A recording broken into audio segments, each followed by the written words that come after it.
নমস্কার বন্ধুরা, তোমাদের সকলকে আমার চ্যানেলে জানাই স্বাগত। আশা করছি সকলেই ভালো আছো।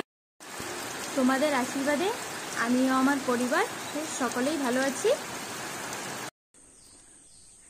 বন্ধুরা, আজ আমি অনেক খুশি। বাড়িতে আজ অনেক আত্মীয় স্বজন এসেছে। সকলে মিলে আজ ভীষণ আনন্দ ফুর্তি করা হবে। তার জন্য আজকে বাড়িতে খাসি কাটাও হচ্ছে। সকলে মিলে বেশ জমিয়ে খাওয়া দাওয়া হবে। তোমরা সঙ্গে থাকো। এখানে এসে দেখছি বন্ধুরা, দেখো খাসি বলি দেওয়া হয়ে গেছে। এখন কাটা শুরু করবে। দুইজনে মিলে কাটাকাটি শুরু করে দিয়েছে। ভালোভাবে যাতে এটাকে কাটা যায় তার জন্য এটাকে এই গাছের সঙ্গে বেঁধে নিয়েছে।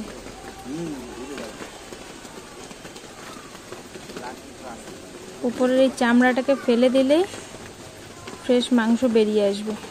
দেখতে থাকো। এটা আমাদের বাড়িরই পাঠা ছাগল।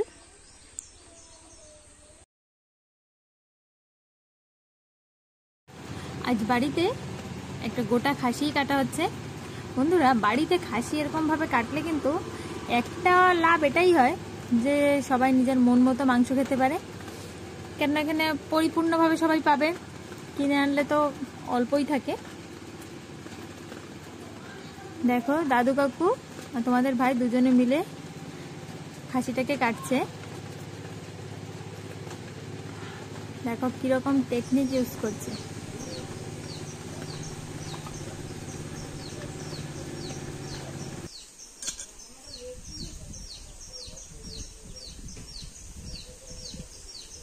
তেল হয়েছে দাদু কাকু?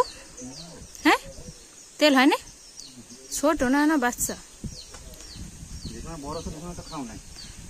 ছিল। ওটা তো খাবো খাবো, সে লোকজন হয় না আর খাওয়া হইল না। একা তো আর অত বড় পাঠা খাওয়া যায় না। এই পাঠাটা কয় কিলো হবে মনে হয়? বলতে পারো? অনুমান তাও 5-6 কেজি হয়ে যাবে। কম হবে?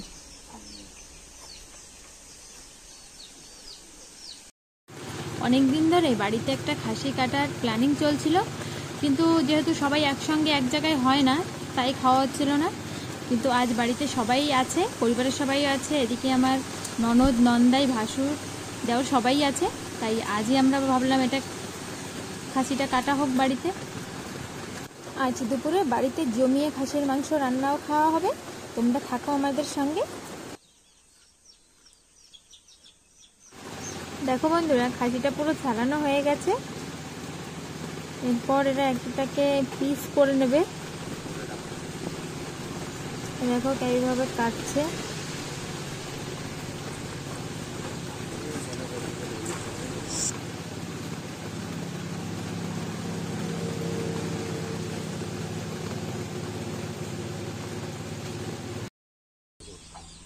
পড়বে না, ধরে ফেলা যাবে, লাগবে না।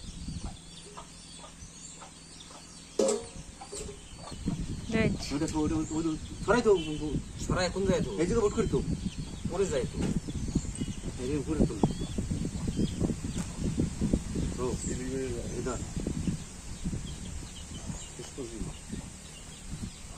একটা তো মাইটে, সাদাটা কি?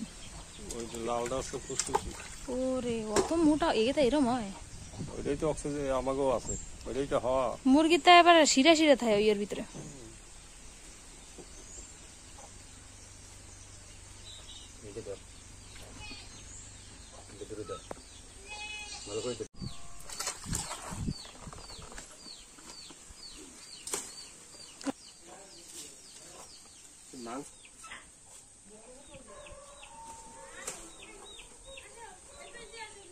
এই পাতার সাহায্যে মাংসের গায়ে যে পশমগুলো আছে সেগুলো তোলা হয়।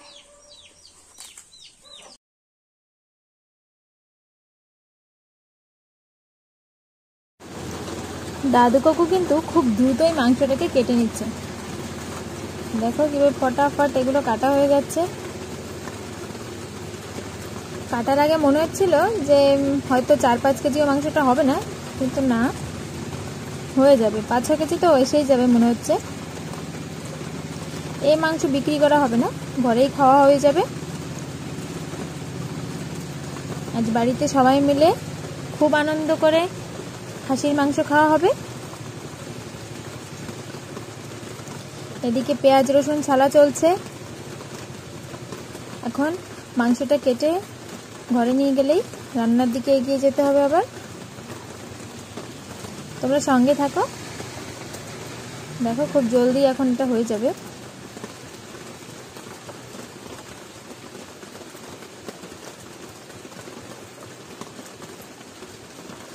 বাড়িতে খাসির খাওয়ার আরও একটা অ্যাডভান্টেজ হলো যে এটা একদম ফ্রেশ থাকে, আমরা ফ্রেশভাবে পাই।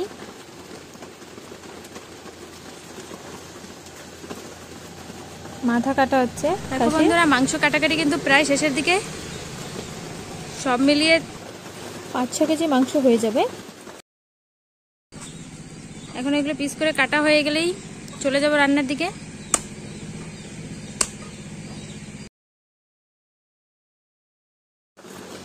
এতক্ষণে মাংস কাটা প্রায় শেষের দিকে, আর সামান্য একটু সময় লাগবে, তারপরেই আমি রান্নায় চলে যাব।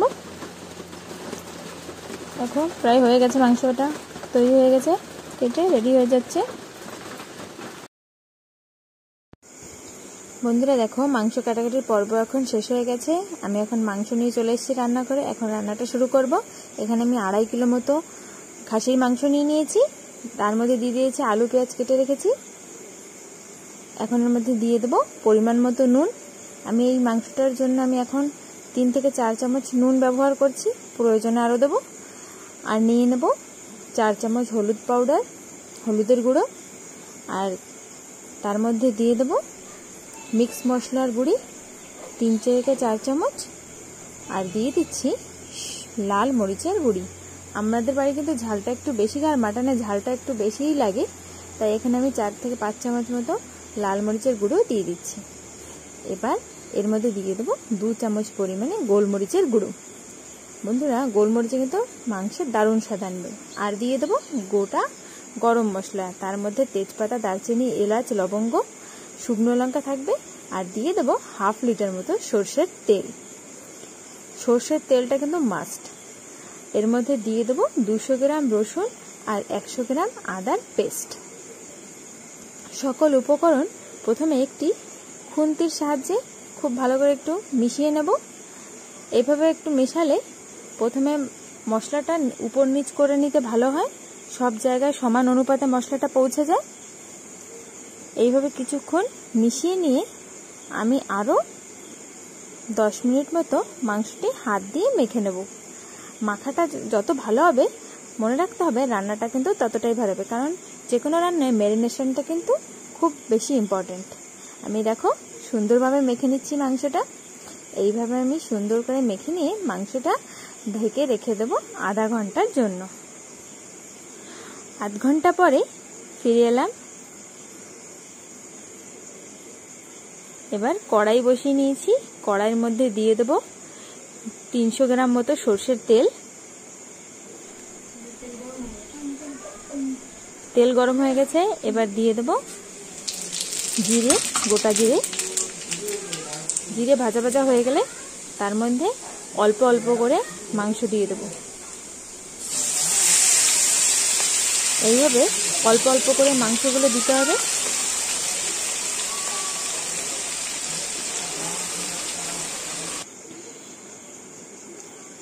মাংসগুলো সব কড়াইয়ের মধ্যে দিয়ে এবার ভালো করে নেড়ে চেড়ে নেব। সমস্ত মাংসে তেল লেগে গেছে, তেল মাখিয়ে নিয়েছি। এবার এই মাংসটাকে সুন্দর করে কষিয়ে নিতে হবে। এই রান্নায় জালটা কিন্তু একটু হাই রাখতে হবে, কারণ মাংসের জাল যত বেশি হবে রান্নাটা কিন্তু তত টেস্টি হবে। খাসির মাংসে উনুনের ফ্লেমটা হাই রেখে মাংসটাকে ভালোভাবে কষিয়ে নেব। এর মধ্যে দিয়ে দিচ্ছি 2 টেবিল চামচ পরিমাণে ভাজা জিরের গুঁড়ো। এইভাবে মাংসটাকে নেড়ে চেড়ে সুন্দরভাবে কষিয়ে নেব। দেখো আমার মাংস থেকে যে সকল জল বেরিয়েছিল তা কিন্তু শুকিয়ে গেছে। এখন মাংসটা সুন্দরভাবে কষানো হয়ে গেছে, দেখেই বুঝতে পারছো রংটা কত সুন্দর হয়ে এসছে। এদিকে সকলের পেটে খিদে লেগে গেছে, তাই আর বেশি সময় নেব না। এখন মাংসের মধ্যে দিয়ে দেবো জল। এখানে আমি আধা লিটারে একটু বেশি জল দিয়েছি। এইভাবে রেখে দেবো আরও 15-20 মিনিট। জল শুকিয়ে আসলে তার মধ্যে দিয়ে দেবো 2 চামচ পরিমাণে ভাজা জিরের গুঁড়ো আর 2 চামচ পরিমাণে দিয়ে দেবো গরম মশলার গুঁড়ো। মাংসের সঙ্গে সকল মশলা ভালো করে মিশিয়ে নিয়ে আর 10 মিনিট রেখেই নামিয়ে নিলে তৈরি হয়ে যাবে দুর্দান্ত স্বাদের মাটন কারি। আমাদের দুপুরটা তো আর জমে যাবে। আমার এই ভিডিওটি তোমাদের যদি ভালো লেগে থাকে তবে আমার চ্যানেলটিকে লাইক, শেয়ার এবং সাবস্ক্রাইব অবশ্যই করো। আর আমার দ্বারা তৈরি এই রেসিপিটি তোমরা একবার হলেও বাড়িতে ট্রাই করো। Thank you.